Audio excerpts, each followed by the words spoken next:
یہ جہنم کتنی گہری ہے، اس کی گہرائی کتنی ہے. اللہ اکبر. صحیح مسلم کی حدیث ہے، حضرت ابو ہریرہ رضی اللہ تعالیٰ عنہ فرماتے ہیں ہم لوگ اللہ کے نبی جناب محمد رسول اللہ صلی اللہ علیہ وسلم کے پاس بیٹھے ہوئے تھے. اذ سمیع وجبتن، اچانک ایک دھماکے کی آواز آئی، کسی چیز کے گرنے کی آواز آئی. اللہ کے نبی نے پوچھا تدرون ما ھذا، اے میرے صحابہ یہ جو دھماکے کی آواز آئی ہے تم جانتے ہو یہ کیا ہے؟ ہم نے کہا کہ اللہ و رسولہ عالم، اے اللہ کے نبی ہم کو نہیں پتا، اللہ تعالیٰ زیادہ بہتر جانتا ہے، اس کے رسول زیادہ بہتر جانتے ہیں. آپ نے فرمایا ھذا حجر رمی بہ فی النار منذ 70 خریفا، اے میرے صحابہ یہ ایک پتھر کے گرنے کی آواز ہے اور یہ پتھر 70 سال پہلے جہنم میں ڈالا گیا تھا. 70 سال پہلے جہنم میں ڈالا گیا تھا، آج یہ جہنم کی تہ تک پہنچا ہے. یعنی اتنی گہری ہے یہ جہنم کہ 70 سال میں کوئی چیز ڈالی جائے تو 70 سال میں جہنم کی تہ تک پہنچتی ہے. اللہ اکبر. یہ جہنم کی گہرائی ہے. دنیا میں ہم لباس کے بڑے شوقین ہیں، اچھا کپڑا پہنتے ہیں، ہر آدمی اپنی طاقت کے حساب سے اچھا کپڑا پہنتا ہے. اب تو لوگ برانڈ چلتا ہے، لوگ برانڈ والا کپڑا لیتے ہیں، اس برانڈ کا چلے گا، برانڈ بکتا ہے، ریمنڈ کا ہی پہنیں گے ہم لینن کا ہی کرتا پہنیں گے، ہے نا، برانڈ چلتا ہے. جہنم کا بھی ایک برانڈ ہوگا، جہنم کے اندر بھی ایک کپڑا ملے گا. کیسا کپڑا ہوگا؟ ترل مجرمین یومئذ ترل مجرمین یومئذ مقرنین فی الاصفاد. اللہ فرماتا ہے کہ جو مجرم ہوں گے، جو جہنمی ہوں گے، وہ زنجیروں میں جکڑے ہوئے ہوں گے.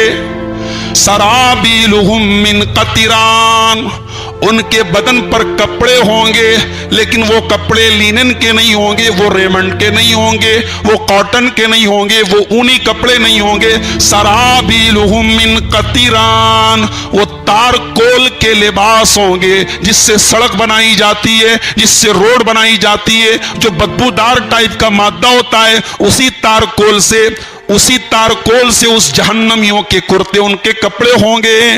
تارکول کے کپڑے ہوں گے. علماء نے لکھا ہے کہ تارکول کے اندر دو چیزیں ہوتی ہیں، ایک تو یہ وہ آگ بہت تیز پکڑتا ہے، اور دوسرے کی بدبودار ہوتا ہے، اور تیسرے یہ کہ بدن سے چپک جاتا ہے. اللہ اکبر. جہنمیوں کے کپڑے تارکول کے ہوں گے. ایک تو جہنم کی آگ اور اوپر سے جو کپڑا ہے وہ تارکول کا کپڑا ہے. سرابیلہم من قطران وتغشا وجوہہم النار، اور اللہ فرماتا ہے تارکول کا لباس بھی پہنایا جائے گا اور ان کے چہرے کو جہنم کی آگ ڈھانپ لے گی. سردی کا موسم ہے، بہت سارے لوگ گھروں میں ہیٹر جلاتے ہیں، سردی ہے، ٹیمپریچر بالکل لو ہے، لیکن ہیٹر اگر آپ نے کمرے میں جلایا ہے تو ہیٹر بہت دیر تک آپ اپنے چہرے کی طرف نہیں رکھ سکتے، چہرہ آپ کا برداشت نہیں کر پائے گا. ذرا سوچو میرے پیارے بھائیو، جب دنیا کی سردی کے ٹیمپریچر میں ایک معمولی سے ہیٹر کی گرمی ہم سے برداشت نہیں ہوتی ہے، جہنم کے اندر تو ٹیمپریچر کتنا ہوگا ہمیں معلوم بھی نہیں ہے. جہنم کی وہ آگ ڈائریکٹ ہمارے چہرے کو جھلسائے گی. یہ خوبصورت چہرہ جس کے اوپر ہم فیس واش لگاتے ہیں، کریم لگاتے ہیں، پاؤڈر لگاتے ہیں، ہماری مائیں بہنیں جس کو لپسٹک اور پاؤڈر سے سجایا کرتی ہیں، جس چہرے کو خوبصورت بنانے کے لیے آج لاکھوں روپے خرچ کیا کرتی ہیں، قرآن کہتا ہے کہ یہ چہرے جہنم کی آگ میں جھلسا دیے جائیں گے. یہ جہنم کا کپڑا ہوگا. ہم لوگ درزی کے جاتے ہیں تو درزی کو پہلے ناپ دیتے ہیں، اور بے شرم عورتیں جو ہوتی ہیں، پتہ نہیں مبارک پور کا کیا حال ہے، اس لیے کہ اب ہر جگہ ترقی ہو رہی ہے نا، ترقی کے نام پہ تنزلی ہو رہی ہے. بنارس میں کئی جگہ بڑے بڑے مالز ہیں، بڑے بڑے شو روم ہیں، بڑے بڑے ساڑیوں کے اور سوٹ کی دکانیں ہیں. وہاں مسلمان عورت جاتی ہے، ساڑی کا اور لہنگے کا ناپ دیتی ہے، اپنے سوٹ کا ناپ دیتی ہے، اور آدمی، عورت نہیں مرد، اس کے بدن کو ٹچ کر کے اس کا ناپ لیتا ہے، اور اس عورت کا بے غیرت بھائی وہیں پر بیٹھا رہتا ہے، اس کا بے غیرت باپ وہیں پر بیٹھا رہتا ہے. یہ آج کے مسلمان کا حال ہے. اللہ ہمیں کچھ نہ ملے، کم سے کم ہمیں غیرت مل جائے جو آج مرتی چلی جا رہی ہے. مئو اور مبارک پور کا جو پردہ تھا، جو یہاں کی ایک شان تھی، اب دھیرے دھیرے وہ بھی جا رہی ہے. میرے بھائیو، اللہ ہم سب کی حفاظت فرمائے. بے غیرتی آج ہمارے گھروں میں آ رہی ہے. عورت بے پردہ ہے تو اس سے اس کے مرد کی غیرت کا اندازہ ہوتا ہے. حضرت مریم جب اپنے بچے کو گود میں لے کر گئی تھی حضرت عیسیٰ علیہ السلام کو، تو قوم کے لوگوں نے کیا کہا تھا کہ اے ہارون کی بہن، تیرا باپ تو برا آدمی نہیں تھا، تیری ماں تو غلط عورت نہیں تھی، تو نے کیسے یہ کام کیا؟ علماء نے لکھا ہے کہ سورہ مریم کی آیت سے پتا چلا کہ عورت جب بدچلن ہوتی ہے تبھی بدچلن ہوتی ہے جب باپ بے غیرت ہوتا ہے, جب بھائی بے غیرت ہوتا ہے, جب شوہر بے غیرت ہوتا ہے.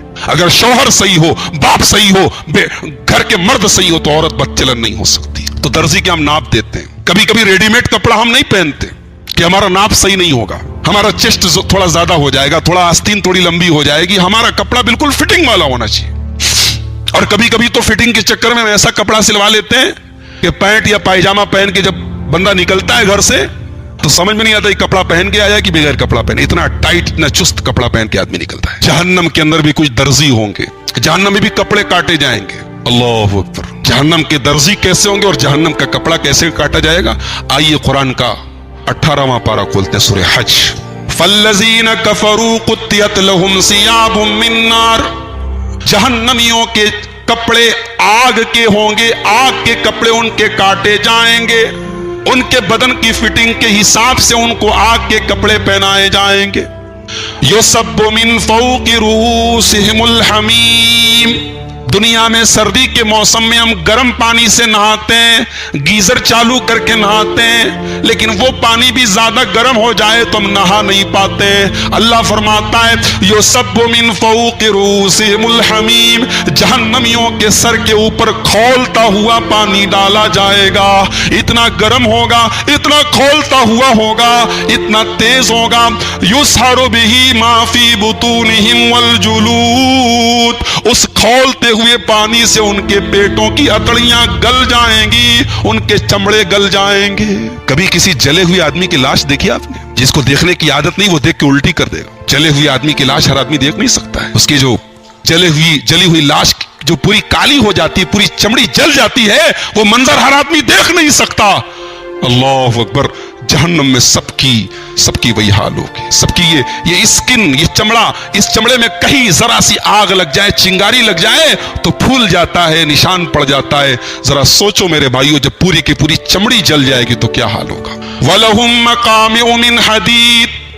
اور اللہ فرماتا ہے کہ لوہے کے بڑے بڑے راڈ سے, بڑے بڑے ہتھوڑے سے ان کی پٹائی کی جائے گی.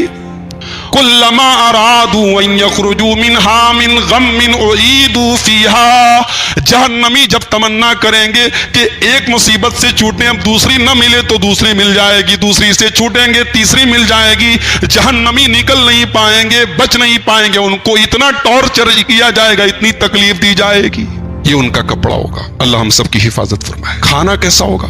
کھانے میں آج ہم بڑے شوقین ہیں. ویسے بھی کہا جاتا ہے کہ مئو مبارک پور والے بڑے چٹورے ہوتے ہیں, معاف کیجیے گا. مجھے کسی نے بتایا تھا مئو میں کوئی جگہ ہے, وہاں وہ ملتا ہے, وہ جو آج کل جاڑے کے موسم میں خاص طور سے ملتا ہے نا, وہ گوشت کو بھون کر کے بناتے ہیں, سیخ.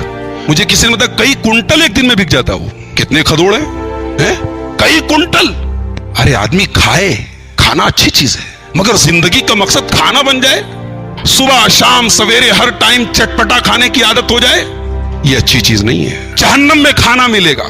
اللہ اکبر. کیا ملے گا وہاں؟ چلی ولی نہیں ملے گا, وہاں سیخ وک نہیں ملے گی. کیا ملے گی وہاں؟ ان شجرۃ الزقوم طعام الاسیم کالمہل یغلی فی البطون. جہنم کے اندر تمہیں سیب نہ ملے گا, انار نہ ملے گا, امرود نہ ملے گا, آم نہ ملے گا. جہنم کے اندر تمہیں ایک اسپیشل پھل ملے گا, اس پھل کا نام زقوم ہوگا. اللہ اکبر. جہنم کا اسپیشل ایک پھل ہوگا. کیا نام ہوگا؟ زقوم. کیسا ہوگا وہ؟ کالمہلی, وہ پگھلے ہوئے تانبے کی طرح ہوگا. یا جب کڑھائی کے اندر جب تیل آپ ڈالتے ہیں, تیل آخر میں جو نیچے کا بچ جاتا ہے جس کو ہم تلچھٹ بولتے ہیں, کالمہلی, وہ اس تلچھٹ کی طرح کا اس پھل کا ٹیسٹ ہوگا. یغلی فی البطون, وہ پھل ہمارے پیٹ میں جب جائے گا, جب جہنمیوں کو زقوم کھلایا جائے گا تو ان کے پیٹ میں کھولے گا, کغلی الحمیم, جیسے کھولتا ہوا پانی کھولتا ہے, وہ زقوم پیٹ میں جا کر کے کھولے گا. پھر اللہ فرمائے گا خذوہ فاعتلوہ الی سواء الجحیم. اے میرے فرشتوں,